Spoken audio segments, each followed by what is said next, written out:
nuestra audiencia les digo que el tema que estamos abordando en estos momentos, o que vamos a proceder a hacerlo, es en qué creen los que creen y en qué creen los que no creen. Entonces en esta mesa que hemos compuesto en la noche de hoy, tenemos un ateo, un agnóstico y dos creyentes, dos católicas. Acá veo una cabeza que dice más o menos. No estoy muy segura. No está muy segura. Bueno, bien, tenemos todos los matices prácticamente. Vamos a comenzar por un extremo, entonces, por un ateo, por el ingeniero Juan Grompone. ¿En qué cree alguien que dice, yo no creo en Dios? Bien, yo quiero primero aclarar que la palabra ateo es una palabra que aún no le ponen. Es decir, ateo es una definición por la negativa. Yo prefiero llamarme a mí mismo materialista. Es decir, yo filosóficamente soy un materialista. Ateo me llaman los creyentes. Ajá.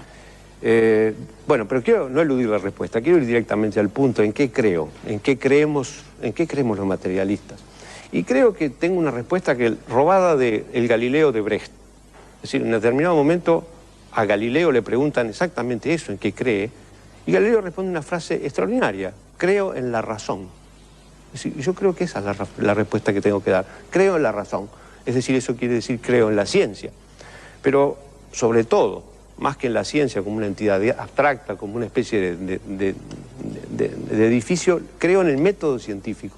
Es decir, eso es básicamente el centro del creer en la razón. Creer en la metodología científica, no en los resultados, no tanto en los resultados de la ciencia, sino en la metodología que lleva a construir la ciencia. Y como complemento, también creo en la fraternidad humana, es decir, creo en la humanidad. Yo creo que eso, como comienzo telegráfico, creo que esto. Su mundo se agota en este mundo. Sí, sí, se agota en este mundo, por eso me defino como materialista. Y no tiene elementos a los que reverenciar, a los que rendir culto, a los que adorar, por los cuales orar. No, para nada. Jamás lo he hecho en mi vida. Es decir, nací así y además inclusive hasta vengo de una tradición familiar así. La devoción suya es por la ciencia. Sí. Y por la humanidad. ¿Y usted concibe, señora Elaiza, que alguien pueda vivir sin Dios? No, no. Y lo prueba el video que acabamos de ver. Pero primero me gustaría decirle que no contraponemos los católicos, la religión, la fe a la razón. Muy por el contrario, se complementan maravillosamente. La razón dice, llego con ese método científico que usted propone hasta acá. Y ahora razón, y ahora fe te toca a ti. Y la fe dice lo mismo. Te doy esto y ahora tu razón sos la que tenés que desmenuzar estas verdades.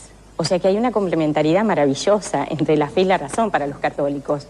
En ningún momento la rechazamos a la razón, somos racionales. Ese es exactamente lo que rige la conducta de los hombres. Grompone, sé que usted quiere contestar a esto, pero vamos a ir recorriendo el panel. ¿Un agnóstico? ¿Qué es un agnóstico? Mucha gente dice, fulano, el doctor Sanguinetti era agnóstico, es agnóstico.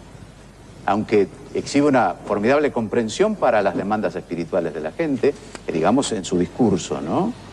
Usted es un agnóstico también, ¿no? Se declara así.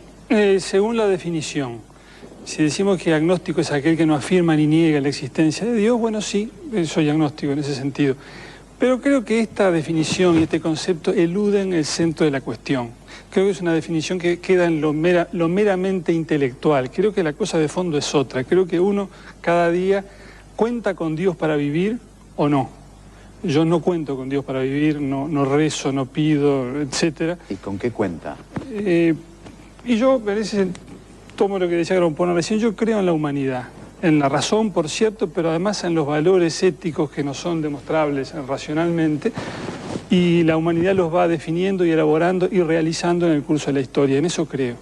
Está en aquel tiempo en que los hombres creían en los hombres, como dice el comienzo de ese libro de Marguerite Yourcenar, Las Memorias de Adriano, ¿no? Es justo lo que estoy releyendo ahora. Sí, es un hermoso libro, es un hermoso libro. ¿Y usted cree que se puede vivir sin el referente de Dios? Creo que se puede vivir, sí. ¿Cómo no? Aquí, o sea, hay excelentes representantes. Sí.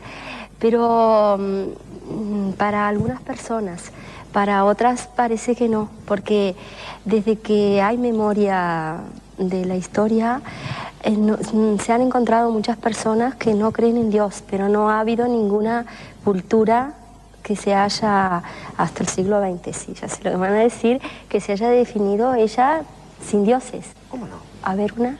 El budismo.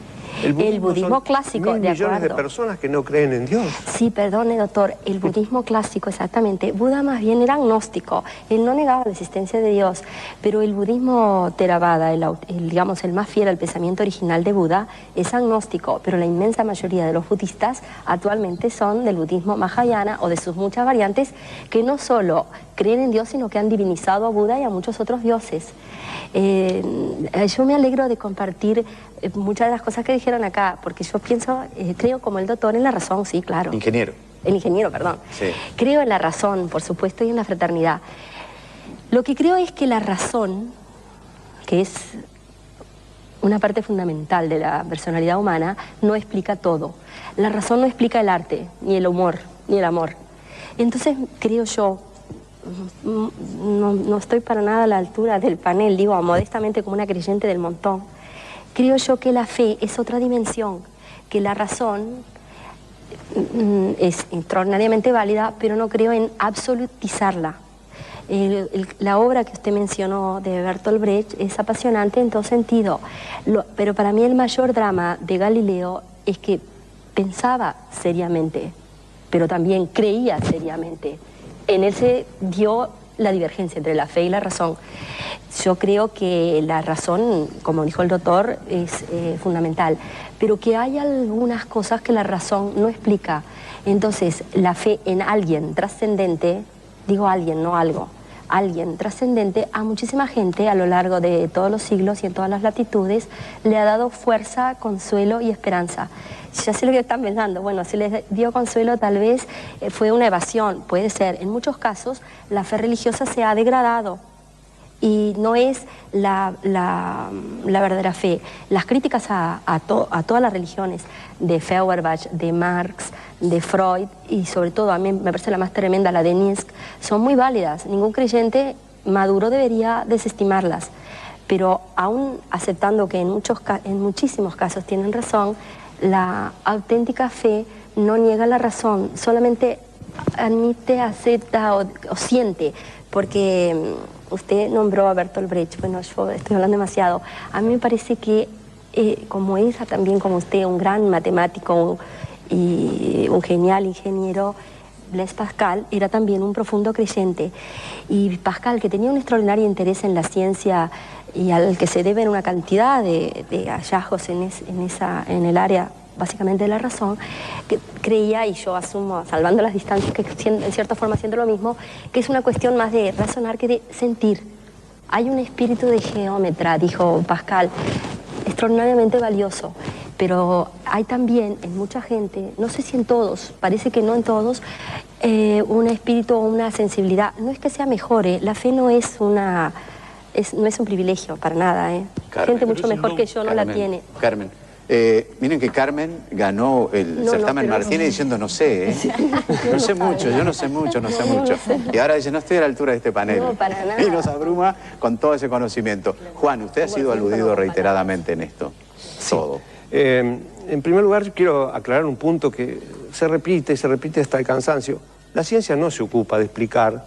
La ciencia nunca explica, es decir, todas las explicaciones de la ciencia son provisorias, la finalidad de la ciencia no es explicar. El que busque explicaciones en la ciencia está equivocado.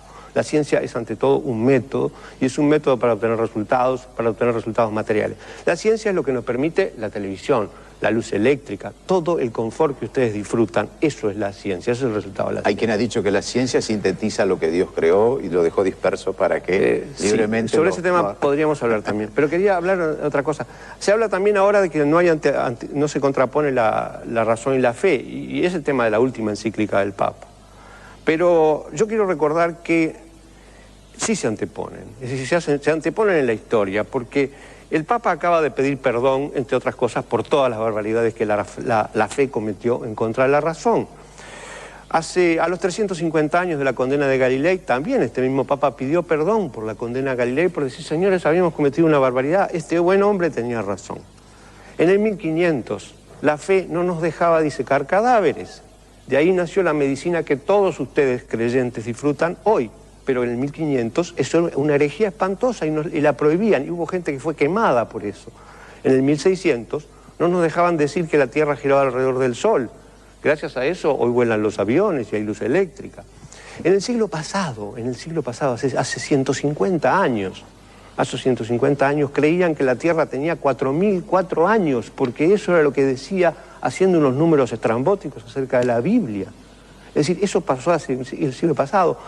La evolución de las especies es una cosa que todavía es rechazada por una enorme cantidad de cristianos, y en particular es una cosa que aún la Iglesia Católica, que sin duda está muy adelantada respecto a los demás sectores cristianos, sigue rechazando veladamente. Y voy y termino con esta última cosa. En La razón y la fe, la última encíclica del Papa, menciona a los grandes pensadores cristianos del siglo XX, con una notoria y terrible omisión. Omite a Pierre Teilhard de Chardin, un jesuita que tenía la doble condición, era hombre de ciencia, era antropólogo, era teólogo. Sin embargo, eso no parece mencionado. Fue el primer hombre que se atrevió a defender la evolución de las especies y que hasta 1950, prácticamente hasta su muerte, fue prohibido por sus ideas demasiado terribles, demasiado avanzadas. De modo que no me vengan a decir que la fe y la ciencia se contraponen. Hasta hace por lo menos 30 o 40 años estaban absolutamente contrapuestas y permanentemente en lucha. Y si se quiere, es una cuestión de los últimos 15 minutos que no se contrapongan. Señora de Varela. No estoy para nada de acuerdo. Primero me gustaría ir a los conceptos. ¿Qué es la fe? La fe es el asentimiento libre a unas verdades reveladas por Dios. Por lo tanto, que personas que practican esa fe hayan tenido sus errores y hayan pensado, porque no tenían toda la ciencia que poseemos hoy para evaluar las situaciones y por lo tanto nos parezca hoy ridículo muchas de las medidas que se tomaron, no quiere decir que las verdades reveladas por Dios y lo que creemos los católicos haya estado en contradicción con la ciencia. El núcleo central de la fe, los errores son personales y se ha cometido mucho por la misma limitación de esa ciencia, pero el camino final, que es Dios y por lo tanto la ciencia es la búsqueda de la verdad y Dios es la verdad, por lo tanto no hay ninguna contradicción, al contrario, está la convergencia final. Que haya habido errores, sí, lo sabemos todos, y que estamos limitados por los conocimientos de hoy también, y que dentro de 20 años va a haber mucho más conocimientos científicos, es verdad, pero eso no quiere decir que se contrapongan, que se vaya despacio con algunas cosas, sí, se va despacio hasta que se puede, con ese método científico que usted dice que la Iglesia y que la fe no usan, sí que utilizan. Para los estudios de teología, por supuesto que se usa un método científico. Y sin embargo eso es ciencia y está la doctrina plasmada además en la ciencia. No es solo una teoría.